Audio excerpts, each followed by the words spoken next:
कहानी उस पल से शुरू होती है जहां बापूजी के घर का माहौल अचानक गंभीर हो जाता है। पूजा के दौरान जब नोएना और सूची बिना सम्मान दिखाए आगे बढ़ने लगती हैं, तभी बापूजी उन्हें रोक लेते हैं। उनकी आवाज में सख्ती है लेकिन शब्दों में संस्कार। बापूजी साफ कहते हैं, तुलसी का अपमान हुआ है, सिर झुकाओ और माफी मांगो। यह कोई साधारण आदेश नहीं था, बल्कि आस्था, परंपरा और मूल्यों की परीक्षा थी। बापूजी समझाते हैं कि तुलसी सिर्फ एक पौधा नहीं, बल्कि देवी लक्ष्मी की प्रिय और भगवान विष्णु की पत्नी वृंदा का स्वरूप मानी जाती है। वह बताते हैं कि तुलसी का पौधा पवित्रता, त्याग और रक्षा का प्रतीक है। जब नोएना अब भी हिचकिचाती है तो बापूजी दो टूक कह देते हैं, ऐसे नहीं, चप्पल उतारो, सिर झुकाओ और माफी मांगो। पूरा माहौल थम जाता है। यह पल सिर्फ माफी का नहीं, बल्कि अहंकार टूटने का था। इसके बाद बापूजी सबको अंदर बुलाते हैं। वर्षों बाद वीरानी परिवार को देखकर वे भावुक हो जाते हैं। वे कहते हैं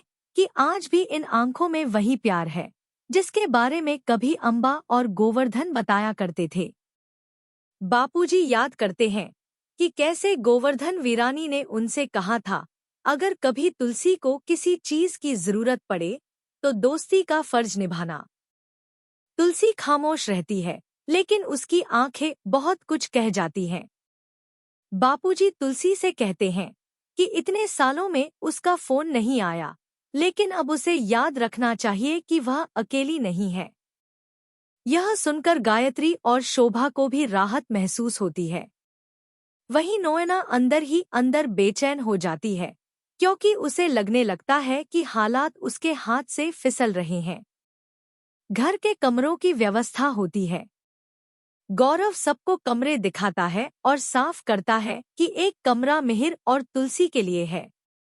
यह बात नोएना को अंदर तक चुभ जाती है। उसे अलग कमरे में रहने के लिए कहा जाता है।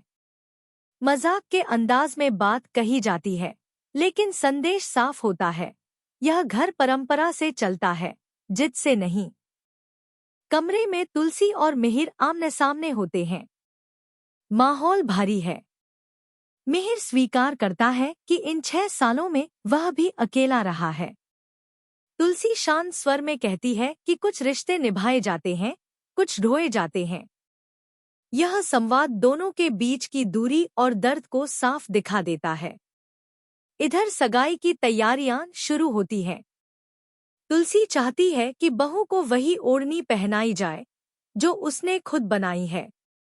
बापूजी भावुक हो जाते हैं और कहते हैं, दिल से बनाई चीज से कीमती कुछ नहीं होता।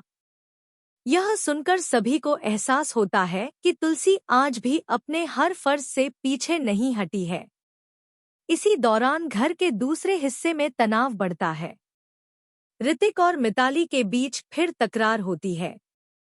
मिताली ऋतिक को बिजनेस की नाकामी का जिम्मेदार ठहराती है।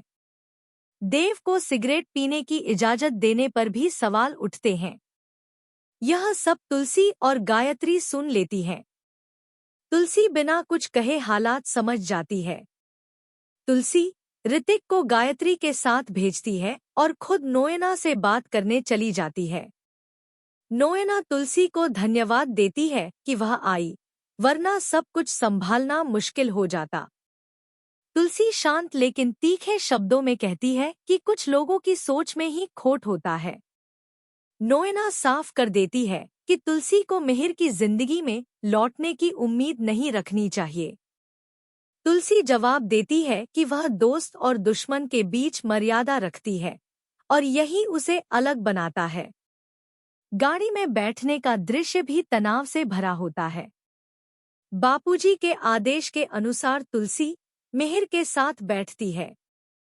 नोएना यह देखकर जल उठती है। रास्ते में एक पुराना गाना बजता है जो तुलसी और मिहिर की यादों को जगा देता है।